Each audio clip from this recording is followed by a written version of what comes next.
The senior advisor for the Foundation for Defense of Democracies.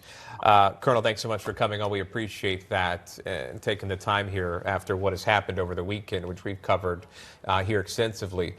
Israel's response to Iran, do you believe there will be one, and what could that look like?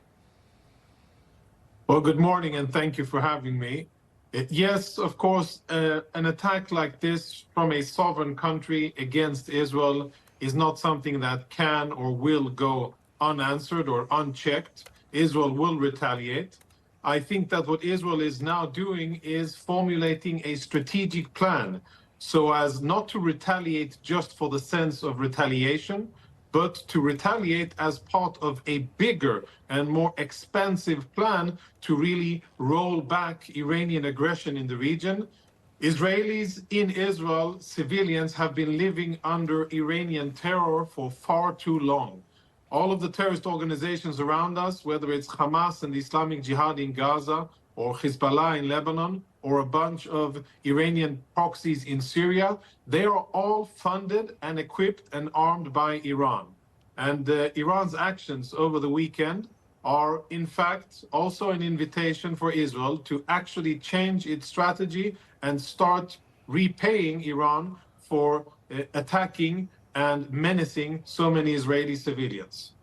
You know, Jonathan, Sean and I were covering the news as it unfolded on Saturday night when we learned President Biden had spoken on the phone with Prime Minister Benjamin Netanyahu. We were waiting for a readout.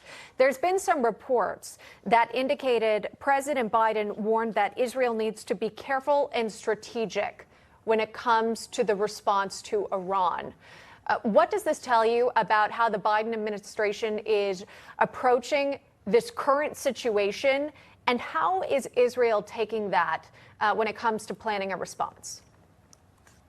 I think Israel is listening very closely to advice from our American ally.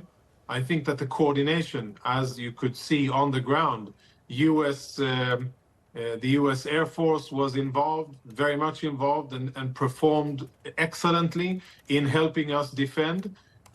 So at the political level, I think Israel listens very closely. We definitely don't want a repeat of how Israel has been handling the war against Hamas in Gaza and American pressure being applied on Israel as a result.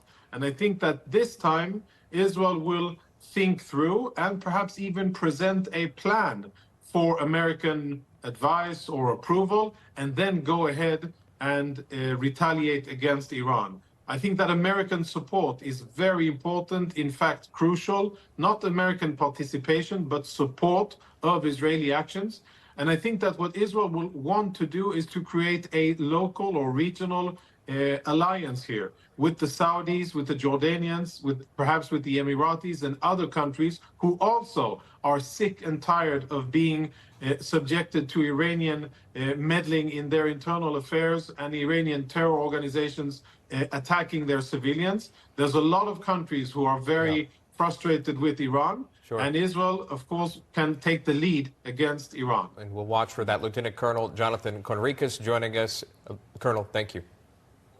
Thank you. Well, we've seen illegal migrants crossing the southern border here in the States, but how about this?